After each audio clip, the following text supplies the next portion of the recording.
Hello guys, അപ്പോൾ ഇന്നലെ +2കാരൻ്റെ result വന്നു. സോ ചിഞ്ചുവിന് ഫുൾ A+ ആണ്. അപ്പോൾ ചിഞ്ചു അറിയാണ്ട് രാത്രി 12 മണിക്ക് അളിയൻ മേലെ കൊണ്ട് ഫ്ലെക്സൊക്കെ വെച്ചിട്ടുണ്ട്. അപ്പോൾ നമുക്ക് ചിഞ്ചുവിന് അതുകൊണ്ട് കാണിച്ചിട്ട് വരാം സർപ്രൈസ് ആയിട്ട്. അങ്ങനെ ചിഞ്ചുവിനെ ഉറക്കത്തിൽ നിന്ന് വിളിച്ചെടുത്തിട്ട് നേരെ മേലെ കൊണ്ടുപോയി ഫ്ലെക്സൊക്കെ കണ്ടു. അവൾ കണ്ടിട്ട് എക്സ്പെക്റ്റ് ചെയ്യാത്തതുകൊണ്ട് ഭയങ്കര സന്തോഷ കണ്ണീരൊക്കെ ആയിരുന്നു ഗെയ്സ് അവിടെ. അങ്ങനെ ഇതാണ് ഗെയ്സ് ഫ്ലെക്സ്. നാളെ പെരുന്നാളാണ്. അപ്പം നമ്മൾ കുറച്ച് പെരുന്നാൾ ഷോപ്പിങ്ങിന് പോവാണ്. കുറച്ച് സാധനങ്ങളൊക്കെ വാങ്ങാനുണ്ട്. മഞ്ചൊക്കെ തോന്നിട്ട് പോകണത്. ചിഞ്ചൊക്കെ ഉണ്ട് ഗൈസ്. അപ്പോൾ നമുക്ക് പോയിട്ട് വരാം. ഗൈസ്, ഈ ഫ്ലെക്സിലുള്ള കുട്ടിയാണോ ഗൈസ് ഇത്? നിങ്ങൾക്ക് കണ്ടിട്ട് തോന്നുന്നുണ്ടോ? ഇവളാണ് ഗൈസ്, ഇവൾ കണ്ടോ? അങ്ങനെ 3 പേരും കൂടി അടുപ്പൻ്റെ പോവാണ്. അങ്ങനെ അവിടെ പോയി സൂപ്പർ മാർക്കറ്റിൻ്റെ ഫ്രണ്ടിൽ എത്തിയതും ഞങ്ങൾക്കൊരു കോൾ വന്നു തിരിച്ച് വീട്ടിലേക്ക് വരണം പറഞ്ഞിട്ട്. ചിഞ്ചുവിന് +2 ഫുൾ A+ കിട്ടിയോണ്ട് അനുമോദിക്കാൻ ആൾക്കാർ വന്നിട്ടുണ്ട് ഗൈസ്. അപ്പോൾ ചിഞ്ചുവിനെ അനുമോദിക്കാൻ വീട്ടിൽ ആൾക്കാർ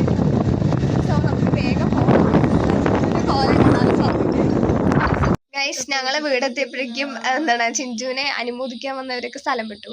സോ അവർ വരുമ്പോഴേക്കും ചിഞ്ചു വീണ്ടും ഒരുങ്ങി ലുക്കായിട്ട് വന്നിട്ട് ഇരിക്കുന്നുണ്ട് ഗൈസ്. അപ്പോൾ നമ്മൾ അവൻ്റെ വെയിറ്റ് ചെയ്തിട്ടിരിക്കുകയാണ്. അവർ വന്ന് ഇനി ഫോട്ടോ കൊടുത്ത് എന്തൊക്കെയോ പരിപാടിയൊക്കെ ഉണ്ട് ഗൈസ്. അതൊക്കെ കഴിഞ്ഞിട്ട് വേണം നമുക്ക് വീണ്ടും എവിടേക്ക് പോകാൻ? അടുപ്പൻ്റെക്ക് ഷോപ്പിങ്ങിന് പോകാൻ. ഫൈനലി അവർ വന്ന് ചിഞ്ചുവിന് ട്രോഫിയൊക്കെ കൊടുത്തു ഗൈസ്. ചിഞ്ചുവിൻ്റെ മൊത്തം സന്തോഷം കണ്ടു.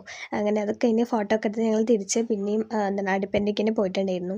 അവിടെ പോയി സൂപ്പർ മാർക്കറ്റിലെത്തി കുറേ സാധനങ്ങളൊക്കെ വാങ്ങിക്കാനുണ്ടായിരുന്നു. ഞങ്ങളാണെങ്കിൽ തേരാപ്പേര അങ്ങോട്ടും ഇങ്ങോട്ടും നടക്കുകയാണ് എന്ത് എടുക്കേണ്ടതെന്ന് അറിയാണ്ട്. അങ്ങനെ ആവശ്യമുള്ളതും ഇല്ലാത്തതുമായി എന്തൊക്കെയോ കുറേ സാധനങ്ങൾ പെറുക്കി എടുക്കേണ്ടായിരുന്നു.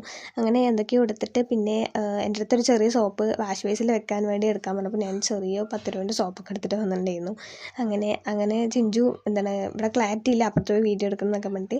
അങ്ങനെ അതൊക്കെ കഴിഞ്ഞിട്ട് പിന്നെ ഞങ്ങൾ 2 സ്മൂത്തൊക്കെ കുടിച്ചു. അത് കഴിഞ്ഞപ്പോൾ ഞങ്ങൾക്ക് അവിടെ നിന്ന് 2 ചോക്ലേറ്റ് ഐസ്ക്രീമൊക്കെ തന്നിട്ടുണ്ടായിരുന്നു ഗീസ്. അങ്ങനെ അതും കഴിച്ച് വീട്ടിൽ വന്നപ്പോൾ അവിടെ ഉണ്ണിയപ്പവും പഴമൊക്കെ ഇരിക്കണമായിരുന്നു. പിന്നെ നൈറ്റ് ഞങ്ങൾക്ക് കഴിക്കാൻ ഇതൊക്കെ ആയിരുന്നു. ചെറിയൊരു പരിപാടി ഉണ്ടായിരുന്നു, മൗലൂദ്. അങ്ങനെ അതൊക്കെ കഴിഞ്ഞിട്ട് പിന്നെ ഞങ്ങൾ വേഗം മൈലാഞ്ചി ഇടാൻ വേണ്ടിയിരുന്നു. പാട്ടൊക്കെ കേട്ട് വൈബടിച്ച് ഞാൻ ചിഞ്ചും കൂടി ഇരുന്ന് മൈലാഞ്ചിയൊക്കെ ഇട്ടു. അപ്പോൾ ബാക്കി നാളെ.